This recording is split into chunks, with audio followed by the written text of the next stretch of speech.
यदि wire infinitely long हो तो हम ये रिजल्ट यूज करेंगे जो मैंने पढ़ाया है।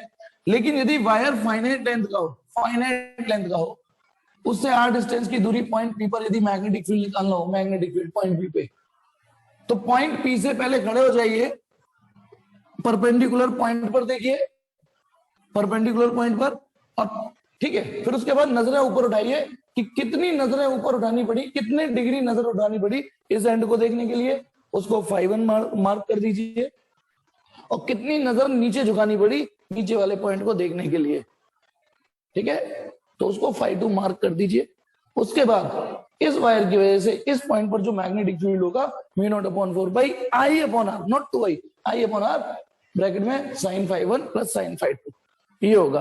अब इसका स्पेशल केस ही ये होता है, सोचो यदि ये वायर विराट रूप लेने लग जाए, विराट रूप बढ़ने लग जाए, तो ये φ1 φ2 भी बढ़ने लग जाएंगे, और यदि ये वायर ऐसा हो गया, इनफाइनाइटली लेंथ का हो गया, तो ऊपर भी एंगल 90, नीचे भी 90 बन जाएगा। तो स्पेशल केस ये वाला, if wire is of infinite length, if wire is of infinite length, ठीक है, तो बताइए φ1 φ2 दोनों ही 90 डिग्री हो जाएंगे। सोच के देखिए ये वाला रिजल्ट आ जाएगा कि नहीं, इससे ये वाला रिजल्ट बन जाएगा कि नहीं, सब लोग बताइए, इससे ये वाला रिजल्ट जनरेट हो जाएगा कि नहीं, अरे बताओ भाई। यदि हम केवल इस रिजल्ट को याद कर लें, इस रिजल्ट को, तो फिर इससे ये वाला केस बन गया कि नहीं बन गया। अब विनय बेटा, शायद तो नहीं भेजा था एक सवाल, अब सुन बेटा, यदि वायर एक तरफ से तो इनफाइनाइट लेंथ है, एक तरफ से तो इनफाइनाइट लेंथ है, देखो ऊपर डॉट डॉट बना दिया, और वायर इस जगह रखा हुआ है, सॉरी पॉइंट पी, और करंट ऐसे है, यदि वायर ऐसे जा रहा है और वायर के एक एंड पर पॉइंट पी हो, तो अब बता इस रिजल्ट को कैसे यूज करेंगे। एक एंगल तो 90 डिग्री हो गया, क्योंकि उधर एक एंगल कितना हो गया इसमें, देखो इसलिए एक शब्द बोला है मैंने, if wire is infinite length from both the and, उसके दोनों एंड इनफाइनाइट लेंथ के हो। हाँ काजल ने ठीक बताया, विनय ने भी ठीक बता दिया कि यदि पॉइंट पी यहां ना होके बिल्कुल एक एंड पर ही हो, वायर के एक एंड पर खड़ा हो जाए, तो एक एंगल तो 90 बन जाएगा और एक जीरो ही रह जाएगा, जीरो जीरो जीरो जीरो बन जाएगा ना। तो बताइए, शायद तेरे ही क्वेश्चन था विनय, और मुझे बता दिए थी, समझ में आ जाए, तो एट पी जो मैग्नेटिक फील्ड का फॉर्मूला है वो क्या रह जाएगा, μ0/4 पाई I/r, सिर्फ इतना रह जाएगा। विनय समझ में आया, जल्दी बता बेटा, शायद विनय उपाध्याय, पता बेटा। अब देख, शायद तेरा क्वेश्चन क्या था उसमें शायद कंफ्यूजन था, वो मैंने क्वेश्चन पूरा नहीं पढ़ा, मैंने खुद से फील कर लिया, यदि मैंने गलत फील किया हो तो बता दियो। शायद तेरा क्वेश्चन कुछ इस टाइप का था कि ऐसे करके, पता नहीं, ऐसे करके वायर आ रहा है, फिर यू करके यू करंट जा रही है, ऐसे समझ, शायद कुछ इस टाइप का क्वेश्चन था। देखो बेटा सब लोग सुनना कि एक बहुत बड़ा वायर है, बहुत बड़ा वायर है, उसको किस तरीके से बेंड किया है, पहले उसको ऐसे कर दिया, फिर उसको एक सेमी सर्कुलर आर्क दे दी, फिर उसको सीधे ले गए, तो इस पॉइंट पर मैग्नेटिक फील्ड निकालना है। तो बेटा इस पॉइंट पर 3 लोग मैग्नेटिक फील्ड देंगे, 3 लोग, एक ये वाला, एक ये और एक ये। इसके लिए तो आप फॉर्मूला जानते हो, पूरी कॉइल का आधा वाला फॉर्मूला यूज कर लेगा, लेकिन इसके लिए ये वाला नहीं यूज होगा। क्यों नहीं यूज होगा सोच के देखो, क्योंकि इस पॉइंट के लिए इस वायर की स्थिति ऐसी है ना कि ऐसी। बताइए समझ में आया ही नहीं, क्योंकि ये पॉइंट एक इनफाइनाइटली लॉन्ग वायर के एक एंड पर खड़ा है, ये वाला एंड तो उसके बगल में है ना, ये वाला पॉइंट तो उसको यहीं के यहीं दिख गया है ना। बोल सकते हैं, काजल ने एक नया वर्ड दिया, सेमी इनफाइनाइट, ये वर्ड मेरी नजर में नहीं है, लेकिन समझने के लिए आपको लगता है ऐसे समझ लीजिए, एक वायर यदि इस एंड पर खड़ा हुआ है यहां पर, तो विनय बेटा शायद, मुझे नहीं पता कि कुछ एग्जैक्टली सवाल ये था या नहीं, लेकिन सवाल के भाव यही थे, मुझे ये पता है। तो अब बता, इस वायर की वजह से मैग्नेटिक फील्ड आउटवर्ड आएगा, है ना, अब हो जाएगा, थैंक यू बेटा, इस वायर की वजह से मैग्नेटिक फील्ड आउटवर्ड, कमाल की बात, इसकी वजह से भी आउटवर्ड होगा, और ये वाला रिजल्ट यूज करेंगे, ये वाला बेटा, ये वाला, ठीक है, और सर्किल का तो सर्किल वाला यूज करेंगे। ये विनय का ही नहीं, जो पढ़ने वाले बच्चे हैं उन सबको ये डाउट क्रिएट होता है। तो आपसे फिर मेरी सलाह है, जो एकेडमी से ऊपर उठ के पढ़ना चाह रहे हैं तो बेटा वो परेशान हो जाएंगे, इसलिए इस फॉर्मूले को रट लो। वो परेशान हो जाएंगे इस फॉर्मूले के बिना, इसी की औलाद ये है, इसी की औलाद है ये है। अब जैसे एक सवाल आता है कंपटीशन में कि एक स्क्वायर है, मैं यही ठूस दूं, यही ठूस देता हूं, एक स्क्वायर है और उसमें ऐसे करके करंट जा रही है यू यू यू यू, और आपसे कहा इस पॉइंट पर मैग्नेटिक फील्ड निकालिए, इस पॉइंट पर स्क्वायर के सेंटर पर। तो पता है क्या करोगे, इस स्क्वायर का सेंटर सबको पता है क्या होता है, ये यही तो होगा। तो ये एंगल बनेगा 45, ये बनेगा 45, ये वाला रिजल्ट यूज करना पड़ेगा हमें, ये 45, ये 45। समझ में आया विनय? ठीक, हाँ ये 45 क्योंकि स्क्वायर है, रेक्टेंगल होता तो भी भसड़ हो जाती, फिर उसे खुद देने पड़ते। ये 45 है, ठीक है। अब आ जाओ,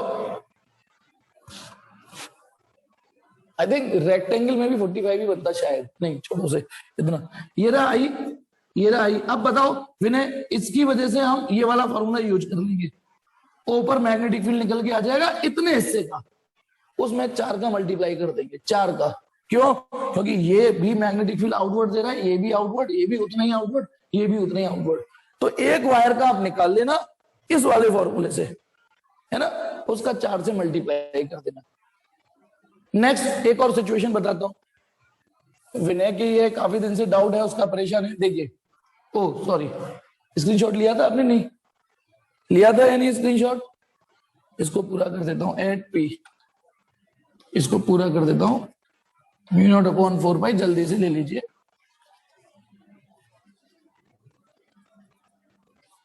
φ1 φ2 p, ये करंट आई, जल्दी से ले लीजिए। ये वो तो मिट गया, उसे चूल्हे में जाने दो, ठीक है। अब देखिए बेटा, एक और कहानी, एक और सिचुएशन, वो ये, सब लोग सुनिएगा। मैंने आपको क्या चीज पढ़ाई है, ये पढ़ाई है कि यदि सेम डायरेक्शन में करंट हो, सेम डायरेक्शन में करंट हो तो क्या होगा, ये दोनों वायर एक दूसरे को अट्रैक्ट करेंगे। और इसके लिए मैंने एक क्वेश्चन भी रटा रखा है कि सोलेनॉइड में जैसी करंट देते हो तो वो सिकुड़ जाता है। उससे आपको याद रहेगा, सोलेनॉइड में करंट जब देते हो तो करंट यूं दी आपने, फिर यूं पीछे से होते हुए आगे जाएगी, फिर पीछे से होते हुए आगे, तो सोलेनॉइड में सेम डायरेक्शन में तो करंट रहती है।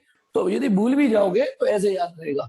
अब देख बेटा, पता ना, एक क्वेश्चन ये है कि एक शायद इलेक्ट्रॉन बीम भग रही है ऐसे, है ना, उसके पैरेलल, ये तो इलेक्ट्रॉन बीम भग रही है, उसके पैरेलल एक प्रोटॉन बीम भग रही है, प्रोटॉन की बीम भग रही है, शायद यही सवाल था शायद, है ना अपने। तो इन दोनों के बीच में क्या होगा, तो आप सब लोग बताइए। यदि इलेक्ट्रॉन बीम ऐसे भग रही है ना, और प्रोटॉन बीम ऐसे, प्रोटॉन अपने आप में पॉजिटिव चार्ज होता है, उसका यदि फ्लो ऊपर है तो इसका मतलब उसके इक्विवेलेंट करंट, नहीं रुक जाओ, जल्दबाजी करके गौरव कर गए, जल्दबाजी कर गए। अच्छा बताओ, ये अट्रैक्शन नहीं है, रिपल्सन होगा। क्यों होगा वही बता रहा हूं मैं, क्योंकि देखो ये क्या है, पॉजिटिव चार्ज है, तो इसकी जो इक्विवेलेंट करंट होगी विनय, वो ऊपर होगी। इस वाले एरो को देखना, जिधर पॉजिटिव चार्ज जाता है करंट उसके ही डायरेक्शन में होती है, इसमें नेगेटिव चार्ज ऊपर जा रहा है तो करंट नीचे होगी। अब बता, समझ में आया नहीं? इलेक्ट्रॉन भले ऊपर, भाई मैंने ये बताया है जब करंट सेम डायरेक्शन में हो तो अट्रैक्शन होगा, लेकिन करंट तो सेम डायरेक्शन में नहीं है ना, ये है ना। तो प्रोटॉन यदि ऊपर जा रहा है तो उसकी करंट तो ऊपर मानी जाएगी, करंट इक्विवेलेंट करंट। लो एक minute, this figure is equivalent to this I1 I2, समझ, ये फिगर को इस नजर से देखना है आपको, इस फिगर को इस नजर से देखना है। प्रोटॉन उधर जा रहा है तो करंट ऊपर जा रही है, इलेक्ट्रॉन ऊपर जा रहा है तो करंट नीचे जा रही है। तो बता, अभी अट्रैक्शन करेंगे, रिपल्सन करेंगे, ये रिपेल करेंगे, ठीक है। फिर एक और कहानी थी, उसमें एक क्वेश्चन और था, वो सब लोग सुनिए, सबके लिए अच्छा क्वेश्चन है। पता है, मेरा एक क्वेश्चन है कि यदि दो accelerated electron, accelerated electron beam फेंक रहा हूं मैं, एसिलरेटेड, मैं हिंट अपनी तरफ से भी दे रहा हूं, ताकि आप जो मैं क्वेश्चन फेंक के मारूं उसमें सोचने में मदद मिले। एक्सीलरेटेड इलेक्ट्रॉन का मतलब होता है कि धीमे धीमे उनकी वेलोसिटी बढ़ रही है, बढ़ रही है, वेलोसिटी बढ़ रही है, एक्सीलरेटेड इलेक्ट्रॉन है मतलब उनकी वेलोसिटी बढ़ रही है। ठीक है, चलो विनय ऐसे तो मिटा दूं मैं, ले ले इसका स्क्रीनशॉट, लेना है तो समझ में। थोड़ी बेटा मुझे लग रहा है गला बोल गया, बहुत ताकत लगानी पड़ रही है। कोई नहीं, जितना पढ़ा रहा हूं उतना समझ लो, काफी डाउट आपके वैसे ही खत्म हो जाएंगे। अब देखिए, अब एक और क्वेश्चन, अच्छा कि दो एक्सीलरेटेड इलेक्ट्रॉन की बीम मैंने ऊपर फायर कर दी, दो दाएं दाएं, मतलब एक्सीलरेटेड है। अरे तो पता है सवाल ये है, आपको क्या लगता है दोनों इलेक्ट्रॉन बीम ऊपर की तरफ फेंक दी? कोई नहीं, अरे ले लूंगा, इतना तो डाउट बता दूंगा मैं, टेंशन मत ले। मुझे लगता तो मैं खुद छुट्टी कर देता बेटा, मैं भी बेटा इतना तो हेल्थ कॉन्शियस हूं। तो बता बेटा, सबसे पहला क्वेश्चन है, ये भी इलेक्ट्रॉन बीम है, ये भी इलेक्ट्रॉन बीम है, दोनों एक ही दिशा में एक्सीलरेटेड फेंक दी, क्या लगता है क्या होगा आगे जाके इनका? बताइए क्या लगता है आगे जाके इनका क्या होगा? अट्रैक्टिव, हाँ इलेक्ट्रोमैग्नेटिक वेव तो होंगी, लेकिन मैं अभी अट्रैक्शन रिपल्सन की बात कर रहा हूं, वो भी तो होगा। उसने सही वर्ड, उसको ध्यान है, ये शायद हर्ष ने फेंका था, वो भी ठीक है बेटा, बिल्कुल ठीक, उसे ध्यान है। Accelerated electron charge EM wave निकालता है, बिल्कुल ठीक। लेकिन अभी अट्रैक्शन और रिपल्सन के सिनेरियो में बताओ, तो सबका आंसर अट्रैक्शन आ रहा है, उसमें किसी की कोई कमी नहीं है, सब अट्रैक्शन ही बताएंगे। पता है क्या होगा, ये पहले तो ऐसे भगेंगे, मतलब मैंने पैरेलल फेंके, देखो मैंने ऐसे फेंके, लेकिन ये ऐसे जाएंगे पहले और फिर ऐसे हो जाएंगे, समझिए कहानी को। फिर इस टाइप का, ये क्वेश्चन तो नहीं है, लेकिन इस टाइप का एक क्वेश्चन और है तेरी, तूने जो क्वेश्चन दिया है मुझे डाउट में, ये मैं एक्सप्लेन करता हूं ये क्या होगा। देखो इलेक्ट्रॉन एक्सीलरेटेड है ना, सब लोग समझना, बहुत अच्छा कंसेप्ट है ये। वेलोसिटी उनकी बढ़ रही है ना, धीमे धीमे बढ़ रही है, धीमे धीमे बढ़ रही है, बढ़ रही है, और वेलोसिटी बढ़ेगी तो करंट भी बढ़ेगी। तो पता है क्या है, एक्चुअली ये जो दो इलेक्ट्रॉन थे, सब लोग सुनना, इनमें रिपल्सन भी होगा, अट्रैक्शन भी होगा। रिपल्सन किस सिनेरियो से होगा, दोनों नेगेटिव चार्ज है तो रिपल्सन होगा, इलेक्ट्रिक फील्ड वाली फोर्स, क्योंकि ये दोनों चार्ज इलेक्ट्रिक फोर्स भी महसूस करेंगे, लेकिन क्योंकि मोशन में है तो करंट भी जनरेट कर रहे हैं, तो करंट के लॉजिक से ही अट्रैक्ट करेंगे। सुनना, एक्चुअली इनमें दोनों चीज हो रही है। एक मिनट बेटा रुको,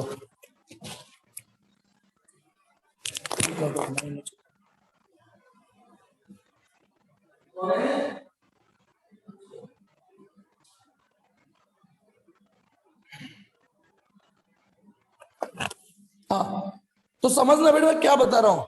इन द बिगनिंग इलेक्ट्रॉन की कोई दमदार तो वेलोसिटी होगी नहीं, इन द बिगनिंग दमदार वेलोसिटी तो होगी नहीं, तो उस समय ना उनकी इलेक्ट्रिक फोर्स डोमिनेट कर रही होगी, इलेक्ट्रिक फोर्स रिपल्सन वाली। लेकिन क्योंकि मैंने एक वर्ड और झोंका है इसमें कि वो एक्सीलरेटेड हो रहे हैं धीमे धीमे, उनकी वेलोसिटी बढ़ रही है, उनकी जब वेलोसिटी बढ़ रही होगी तो उनके बीच की करंट भी बढ़ रही होगी, जब तेज भगेंगे तेज, तो वो जो आप फॉर्मूला सोच रहे हो ना, सॉरी फोर्स का, mu naught upon force per unit length का, म्यू नॉट अपॉन 4 पाई 2I1 I2 अपॉन R। तो बताना, जब करंट दमदार होगी तभी तो ये वाली फोर्स दमदार होगी। तो वो जो दमदार फोर्स है जो आप अट्रैक्टिव बोल रहे हो, वो थोड़ी देर बाद दमदार हुई तो फिर वो बाद में पास आने लगे, पहले वो दूर जा रहे थे क्योंकि उस समय इलेक्ट्रिक फोर्स डोमिनेट कर रही थी, वेलोसिटी ज्यादा नहीं रही होगी, ज्यादा नहीं रही होगी। मैं एक बार चलो अपनी गलती मान लेता हूं कि they are accelerated from rest, धीमे धीमे रेस्ट से एक्सीलरेटेड हो रहे हैं, रेस्ट वर्ड बोलना चलो मैं भूल गया, लेकिन फिर भी क्वेश्चन फिर भी कंप्लीट था कि इन द बिगनिंग वेलोसिटी दमदार नहीं रही होगी, तो ये वाली करंट भी दमदार नहीं रही होगी, ये फोर्स भी दमदार नहीं रही होगी। तो जो अट्रैक्शन चाह रहे हैं, चाह तो रहे हैं अट्रैक्शन इन द बिगनिंग से ही, लेकिन in the beginning repulsion powerful रहा, धीमे धीमे वेलोसिटी बढ़ रही है, वेलोसिटी बढ़ रही है, फिर एक स्टेज ऐसी आएगी जब अट्रैक्शन पावरफुल हो जाएगा। अभी बोलो विनय, समझ में, सबको समझ में आया है नहीं? और विनय उपाध्याय, क्योंकि तेरा एक क्वेश्चन ये भी था इसमें, समझ में आया ये कि क्या ये भी कलेश सोचनी पड़ती है, ठीक है। चलिए ये कहानी ये भी हो गई। फिर एक क्वेश्चन और है तेरा, वो तो शायद मेरे पास भी था, देखिए तेरे को निपटा दो। कभी तू काफी दिन से दे रहा है डाउट, और मुझे खुद गिल्ट सा लग रहा है कि यार पढ़ने वाले बच्चों की मदद में नहीं आ पाऊं तो फिर मेरा क्या फायदा। चलिए, क्वेश्चन कुछ इस टाइप का था तेरा, वो एक्चुअली मेरे पास, मैं एक और शीट दूंगा आपको, उसमें भी था वो question. A beam of proton passes undeflected, सब लोग सुनना, ये शीट आपके पास आने वाली है कुछ दिनों में, ठीक है। हाँ, अब कुछ दिनों मतलब जब फर्स्ट बुक हो जाएगी उसके बाद आपको प्रैक्टिस के लिए दूंगा, जब रिवीजन कराऊंगा तब भी तो मेरे पास कुछ होना चाहिए ना, आप तो करेंगे। A beam of proton passes undeflected with a horizontal velocity v, और शायद तूने इसका पहला पार्ट कर लिया, उसके लिए तेरे को शाबाशी और थैंक यू। जो जायज था, जायज यही होता है पढ़ने वाले बच्चे का, जरूरी नहीं है कि पूरे क्वेश्चन पे टिक लगाए, उसका उतना हो गया, उसने कहा भैया ये हो गया ये बता दो, लेकिन मैं तो सबको सब पूरा बता रहा हूं। एक बीम है प्रोटॉन की, passes through undeflected with horizontal velocity v, horizontal velocity से आ रहा है ना, v वेलोसिटी से, और एक ऐसे रीजन से पास कर रहा है जहां इलेक्ट्रिक फील्ड भी मौजूद है और मैग्नेटिक फील्ड भी मौजूद है, और दोनों फील्ड एक दूसरे के परपेंडिकुलर है, mutually perpendicular. If the magnitude of electric and magnetic field are, है ना, ये इलेक्ट्रिक फील्ड का जो मैग्नीट्यूड है वो है बेटा, कहां गया, 50 केवी अपॉन एम, और मैग्नेटिक फील्ड का है कहा है, 100 मिली टेस्ला। अच्छा, मिली टेस्ला तो आप समझ गए, 100 इंटू 10⁻³ यानी 0.1 टेस्ला रह गया ये। अच्छा, किसी को पता है ये क्या है, के, किलो, के माने किलो, तो किलो में 3 जीरो और लगा दीजिए, हटा दीजिए।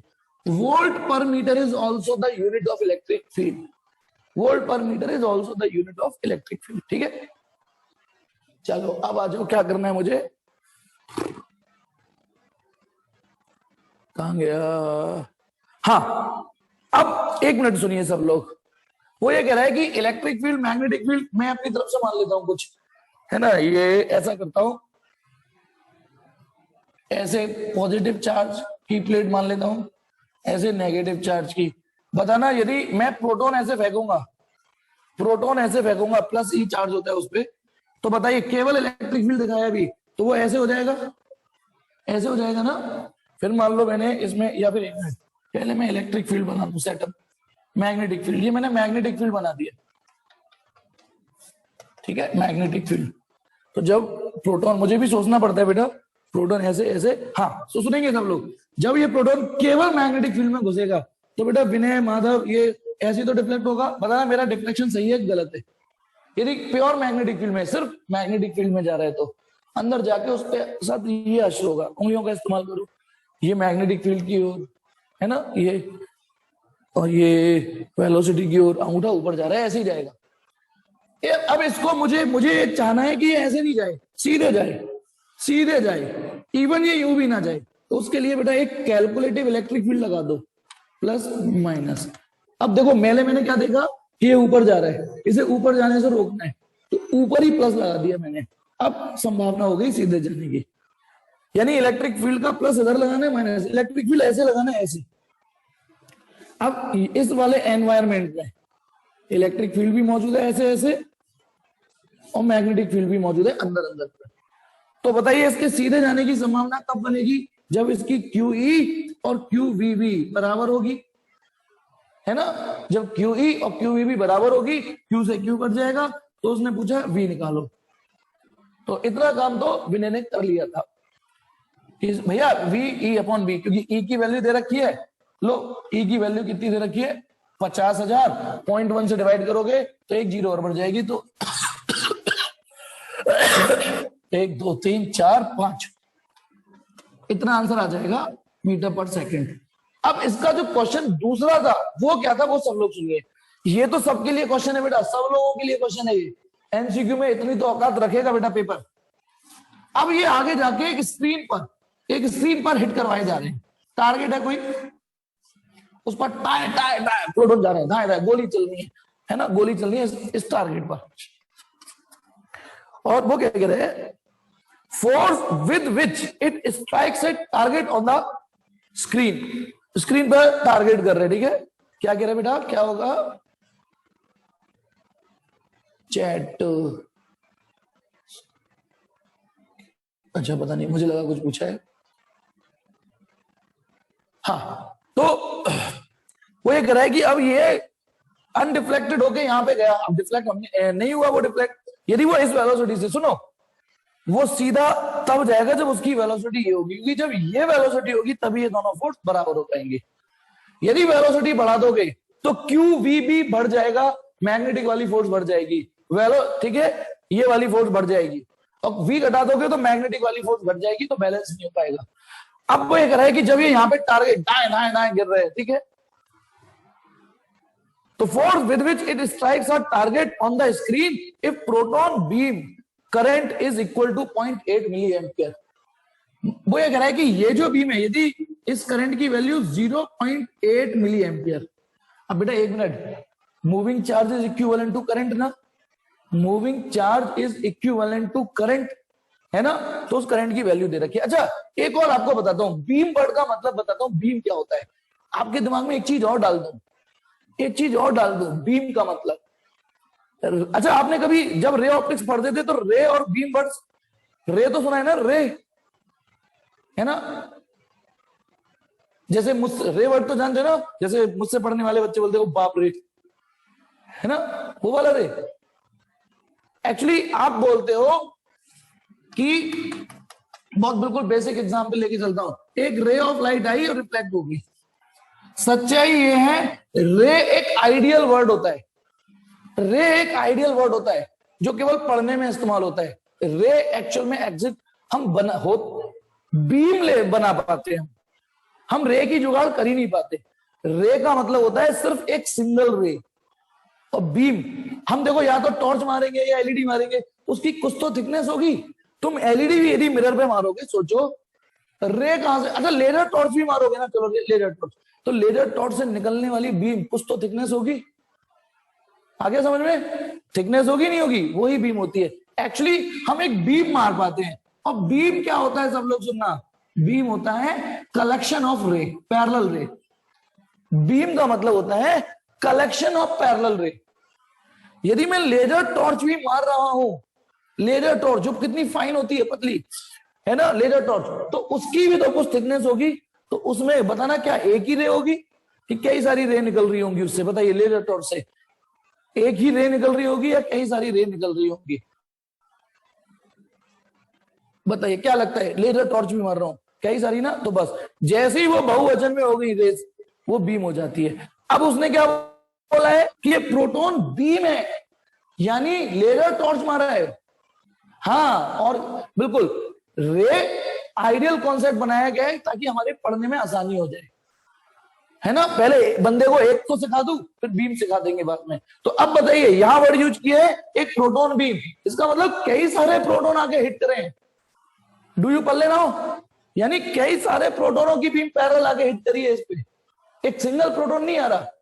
यानी मैं इस थिकनेस को जूम करूं, इस थिकनेस को जूम करूं, तो ऐसे करके प्रोटॉन आ रहे होंगे, ऐसे करके, मतलब इस थिकनेस को जूम करूं तो ये दिखेगा, हाँ, तो एक प्रोटॉन बीम इस पे आके टकरा रही है और उसकी इक्विवेलेंट करंट 0.8 मिली एम्पियर है। और आगे क्या कह रहा है वो, उसने बोला है तो बताइए इस पर कितनी फोर्स लगेगी, और कुछ दिया है उसने नहीं, बस ये दिया है, उसने बोला है बताओ इस पे कितनी फोर्स लगी। तो ये यहां पे आना पड़ेगा, मैं थोड़ा 11th पे क्वेश्चन होता था ना, जैसे एक शेर कूदा, पता आप गोलियां चला रहे हो, तर तर तर तर तर, कितनी गोलियां ठूसनी पड़ेंगी जिससे कि शेर वहीं रुक जाए। अब जब मैं 11th में पढ़ता था तो मेरे दिमाग में पता है, अब यार तुम्हारे जैसे स्मार्ट मास्टर तो नहीं मिला हमें, क्वेश्चन आता था कि शेर कूदा हम पे, तो बताओ कितनी गोलियां दागनी पड़ेंगी कि वहीं रुक जाए। मेरे दिमाग में तो क्वेश्चन आता है एक गोली मारो, रोक दो उसको, क्योंकि फिजिक्स इतनी अच्छी थोड़ी नहीं थी उस समय, अरे एक गोली में मर जाएगा ना। लेकिन बेटा यदि वो उछल चुका है, सुनो शेर, तुमने गोली मार दी, वो रास्ते में मर भी गया, तो उसका मोमेंटम तो आप ही की ओर आगे गिरेगा, सोचो, फिर भी वो आप ही के ऊपर आके गिर रहा है कि नहीं गिर रहा। एक बार बताओ, गोली मार के चलो वो पत्थर बन गया, वो निर्जीव हो गया, लेकिन कोई पत्थर आ रहा है आपके ऊपर, तो तुम, पत्थर नहीं आपको इंजरी कर सकता, ये बताओ।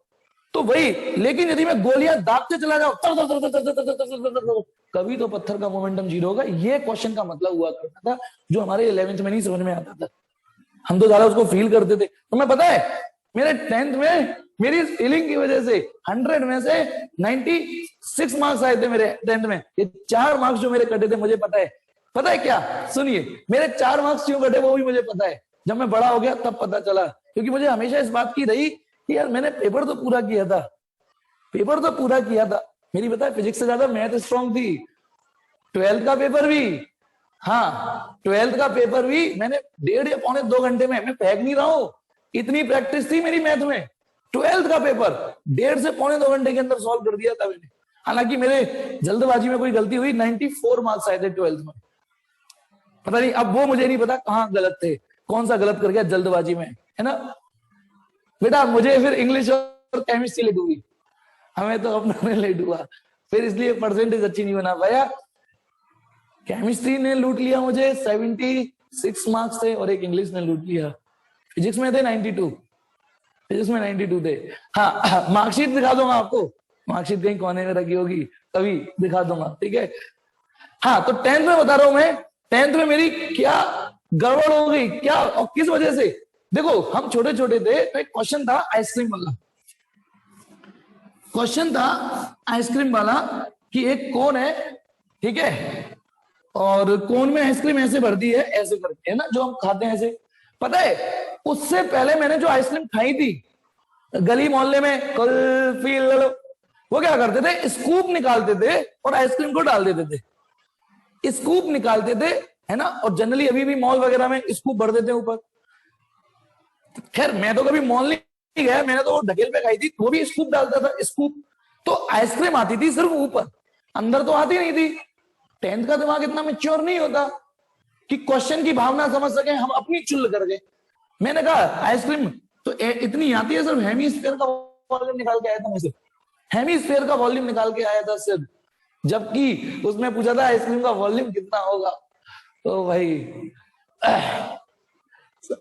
ये कहानी गड़बड़ हो गई मेरे से, जबकि अब हमने तो अंदर खाली खाली कौन खाए थे, अंदर तो खाली कौन खाए थे, अंदर तो पता नहीं था कि आइसक्रीम अंदर भी होती है।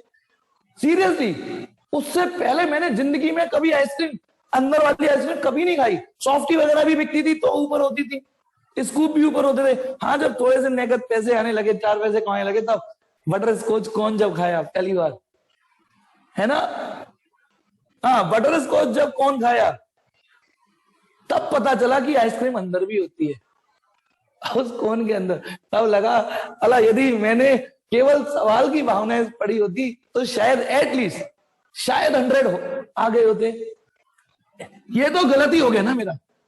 6 का था, 2 नंबर टपकाए होंगे इसने, इस पे 4 काट लिए होंगे। काश आइसक्रीम के अलावा कोई और क्वेश्चन बन जाता मेरी। क्वेश्चन को पूरा करते हैं। तो क्वेश्चन ये था कि ये इसको हिट कर रहा है, दाएं दाएं दाएं दाएं दाएं दाएं, तो कितनी फोर्स किस पे, calculate the force with which it strike the target on the screen. अब आ जाइए, तो ये यदि इस पे स्ट्राइक कर रहा है तो प्रोटॉन पर क्या फोर्स लगी होगी, क्या फोर्स लगी होगी। तो चलिए करते हैं। ये उस टाइप का क्वेश्चन यदि किया हो 11th में कि पानी आप मार रहे हो किसी पे, है ना, यही डाउट था, मतलब ठीक है, पानी मार रहे हो किसी पे, मतलब धार मार रहे हो, तो उस पे कितनी फोर्स लगेगी, ये तो कर दे। ऐसे सवालों में यदि वो ये नहीं बोलता, सुनिए सब लोग, यदि ऐसे सवालों में वो ये नहीं बोलता कि प्रोटॉन भी बाउंस बैक हुई है, क्या हुई है, बाउंस बैक, तो फिर आप ये मानोगे वहां जाके वो खत्म हो गई है, उसका फाइनल मोमेंटम 0 हो चुका है। Is it okay? समझ में आया भाई? जनरली आप सवाल पढ़ोगे 11th के करोगे तो पता चलेगा, मैंने कोई बॉल फेंक के मारी तो बॉल पलट के भी आती है, प्रोटॉन फेंक के मारा है तो पलट के भी आया होगा, पर ये डिपेंड करता है दीवार कैसी है, दीवार कैसी है। अब बॉल फेंक के मारी तो वो तो पलट के आ गई, गोबर फेंक के मारा वो तो वहीं चिपक गया ना। अब इसने सवाल में बताया नहीं है, इसने सवाल में बताया नहीं है कि प्रोटॉन के साथ बाद में क्या हुआ, तो आप क्या मानोगे कि फाइनली वो डेड हो गया, प्रोटॉन 0 मोमेंटम। तो अब भैया फोर्स का सीधा फॉर्मूला होता है, पढ़ा होगा, P2 - P1 अपॉन T, पढ़ा है नहीं पढ़ा, rate of change of momentum. और यदि फोर्स का सिर्फ मैग्नीट्यूड निकालना है तो यहां डंडे लगा दो, rate of change of momentum. बताइए फाइनल उसका मोमेंटम कितना हो गया प्रोटॉन का, 0। लेकिन क्योंकि मैंने फोर्स का मैग्नीट्यूड निकालने में इच्छुक हूं तो ये माइनस कुछ कर नहीं पाएगा, तो फाइनली मोमेंटम कितना आ गया, m × v upon t। m माने मास ऑफ प्रोटॉन, v माने जिस वेलोसिटी से प्रोटॉन स्ट्राइक किया, वेलोसिटी दे नहीं रखी है, और t माने कितने टाइम से। तो अब अच्छा बीम तो आती रहेगी, गोलियां तो चलती रहेंगी, तर तर तर तर तर तर गोलियां। तो बेटा अब इस टी को बताना I बराबर Q अपॉन टी होता है, तो टी की वैल्यू कितनी हो गई, Q अपॉन I। तो इस टी को तो मैं ऐसे मैनेज कर लूंगा, क्योंकि इस रेट से प्रोटॉन आ रहे होंगे, इस रेट से गोलियां आ रही होंगी, तर तर तर तर, है ना, इसी से ही बार बार। तो चलिए इस टी को हटा के क्या लिख दूं मैं, इस टी को हटा के Q अपॉन I, Q नीचे I ऊपर। अब I आपको दे रखा है, Q प्रोटॉन का आपको पता होता है, M पता है, लेकिन V कहां से लाऊंगा मैं, अब V नहीं पता, तो एक फॉर्मूला और इस्तेमाल कर लो, I बराबर NeAVD, है ना। नहीं ये नहीं लगेगा, रुको एक मिनट, कुछ और दे रखा है क्या, नहीं वेलोसिटी दे रखी है, सॉरी ये रही ना वेलोसिटी, सॉरी ये रही, सॉरी मैं तो भूल गया। अब बताओ हो गया नहीं हो गया, मैं भूल गया ना, वेलोसिटी कैसे निकालेंगे, वेलोसिटी तो हमने निकाली थी ना, इस वेलोसिटी से आ रहे हैं। विनय हो जाएगा, जल्दी बोलो, माधव, विनय, उपाध्याय, ठीक। चलिए एक और क्वेश्चन लेते हैं। अब वो क्वेश्चन मुझे देखना पड़ेगा कहाँ है, एसएस ले ले बेटा, एसएस जल्दी ले, जल्दी ले। अब मैं कहां पे जाऊं, कहां क्वेश्चन है, माधव को पकड़ता हूं, ठीक है। शाम वाले बैच की, नहीं नहीं अभी तो कोई ऐसा सीन नहीं है।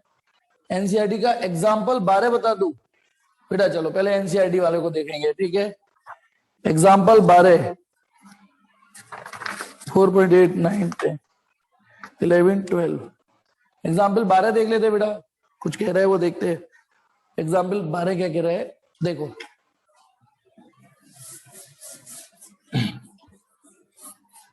ये बेटा, ये जो क्वेश्चन था ना इसका सेकंड पार्ट, ये 11 में ऐसे करते थे, गोलियां चलाते थे, तर तर तर तर तर तर। तो एग्जाम्पल 4.12 क्या कह रहा है,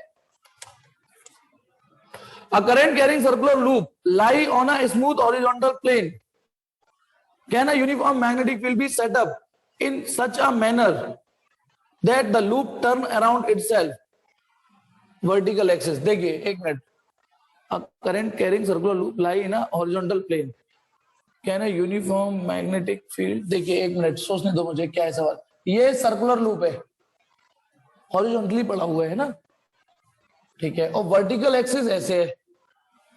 तो वो ये कह रहा है, सुनिए समझना, ये किसी टेबल पे पड़ा हुआ है, ये सपोज करो ये रिंग है ना, और ऐसे पड़ी हुई है, ऐसे नहीं ऐसे।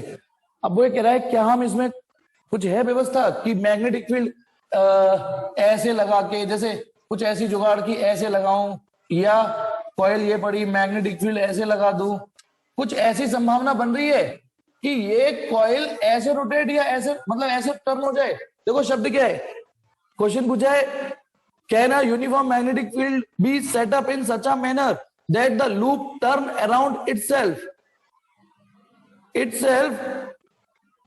अबाउट इट्स वर्टिकल एक्सिस, क्या वर्टिकल एक्सिस के अबाउट, ठीक है। अब इसमें क्या लिखा हुआ है देखिए, एक्चुअली क्या होगा सुनो, वो ये चाह रहा है कि ऐसे करके रोटेट हो जाए। अक्षर इतना समझ में आया कि वो ये चाह रहा है कि इस एक्सिस के अबाउट रोटेट हो जाए, क्या मतलब मैग्नेटिक फील्ड फ्रीड है, आप जहां है मतलब मैग्नेटिक फील्ड आप अपनी इच्छा से लगा लो, करंट ये रही कैसे भी, करंट भी इसमें ऐसे ऐसे कैसे भी दौड़ा लो, मैग्नेटिक फील्ड कैसे भी मार दो, ऐसे ऊपर नीचे तिरछा, बस ऐसा जुगाड़ कर दो कि ये कॉइल ऐसे टॉर्क महसूस कर ले। क्या ऐसी संभावना है कि नहीं, इस वाली एक्सिस पे, इस वाली एक्सिस पे। अक्षय क्वेश्चन, पहले क्वेश्चन की भाव समझना जरूरी होता है। तो देखिए एक्चुअली क्या होता है, ये जो कॉइल है आप इसको इस एक्सिस के अबाउट तो टॉर्क घुमा सकते हो, इस एक्सिस के अबाउट टॉर्क रोटेट करा सकते हो, ऐसे देखो ये रही ऐसे रोटेट करा सकते हो। अब जो 11th में नहीं पढ़े उन्हें पता ही नहीं होगा एक्सिस ऑफ रोटेशन क्या होती है। यदि ये कॉइल ऐसे रोटेट करने लग जाए then this is the axis of rotation, ये कॉइल ऐसे रोटेट करने लग जाए ऐसे, now this is axis of rotation, axis फील हो जाता है, जैसे पंखा घूमता है तो जो रॉड होती है वो एक्सिस ऑफ रोटेशन है। तो वो कह रहा है इस वाली एक्सिस नहीं, इस वाली एक्सिस के अबाउट टॉर्क चाहिए।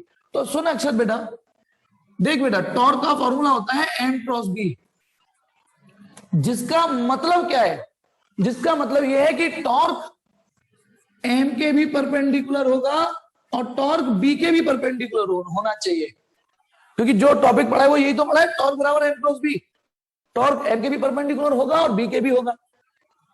यदि टॉर्क आप इस एक्सिस पर चाहते हो तो हो ही नहीं सकता, क्योंकि एम इज ऑलरेडी इस एक्सिस पर है, क्योंकि एम वेक्टर जो होगा वो इसी एक्सिस पर तो होगा।